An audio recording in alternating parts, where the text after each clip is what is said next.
రేకులకుంట విషయంలో నమస్తే తెలంగాణ పత్రికలో వచ్చిన కథనం ఫేక్ అన్నారు కొస్గి తహసీల్దార్ శ్రీనివాస్. రేకులకుంట చెరువు ఆక్రమణకు గురి కాలేదని క్లారిటీ ఇచ్చారు. చెరువు ఆక్రమణ అంటూ వచ్చిన వార్త పూర్తిగా అవాస్తవమన్నారు. కావాలని రెవెన్యూ అధికారులపై నిందలు మోపుతున్నారంటూ మండిపడ్డారు. ఇకపై తప్పుడు కథనాలు ప్రచురిస్తే లీగల్ గా ముందుకెళ్తామని హెచ్చరించారు. గతంలోనే 19.5 ఎకరాల ప్రభుత్వ భూమి సేకరించి ఇరిగేషన్ అధికారులకు అప్పగించామని తహసీల్దార్ శ్రీనివాస్ వివరించారు. 11/2025 అంటే నిన్న నమస్తే తెలంగాణ మరియు ఆంధ్రజ్యోతి దినపత్రికలలో తప్పుడు వార్తా కథనము ప్రచురించడం జరిగింది. ఇట్లాంటి వార్తా కథనము తప్పుడు వార్త ఇచ్చినందుకు మేము రిజైండర్ కూడా ఇచ్చాము. కలెక్టర్ గారు కూడా డీటెయిల్ నివేదిక ఇచ్చాము. ఫేక్ న్యూస్ రాయడం వల్ల మేము డెఫినెట్గా వాళ్ళ మీద చట్టపరమైన విధంగా చర్యలు తీసుకోవడం జరుగుతుంది. ఇట్లాంటి వార్తా కథలు ప్రచురించడం తప్పు, నేరము. దీన్ని ఖండిస్తున్నాం. దీనిపై మరింత సమాచారాన్ని మా ప్రతినిధి యశ్వంత్ అందిస్తారు. యశ్వంత్, మనం చూస్తున్నాం ఇటు రేకులకుంట విషయానికి సంబంధించి ఇటు పత్రికలో వచ్చిన కథనం ఏదైతే ఉందో అది ఫేక్ అంటూ కూడా చెప్తున్నారు. సో వాస్తవంగా అసలు ఏం జరిగింది, డీటెయిల్స్ ఏ విధంగా ఉన్నాయి దానికి సంబంధించి?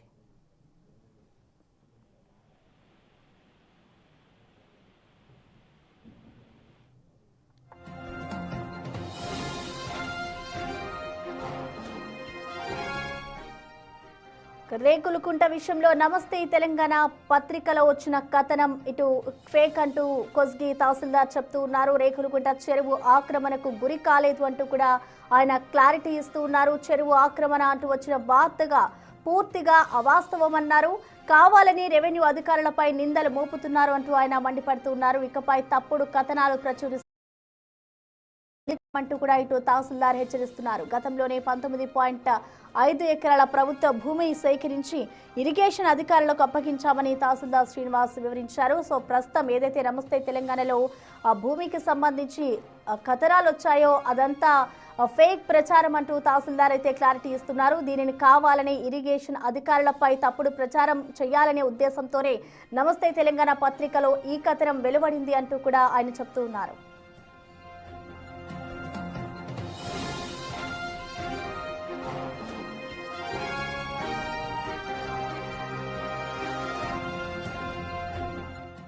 రేకులకుంట విషయంలో నమస్తే తెలంగాణ పత్రికలో వచ్చిన కథనం ఫేక్ అన్నారు కొస్గి తహసీల్దార్ శ్రీనివాస్.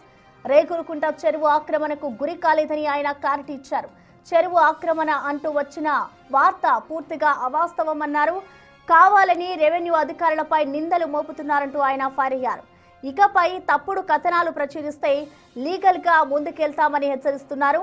గతంలోనే 19.5 ఎకరాల ప్రభుత్వ భూమి సేకరించి ఇరిగేషన్ అధికారులకు అప్పగించామని తహసీల్దార్ శ్రీనివాస్ వెల్లడిస్తున్నారు. సో ప్రస్తుతం నమస్తే తెలంగాణలో ఏదైతే కథనం వెలువడిందో అదంతా ఫేక్ అంటూ తహసీల్దార్ శ్రీనివాస్ చెప్తూ ఉన్నారు.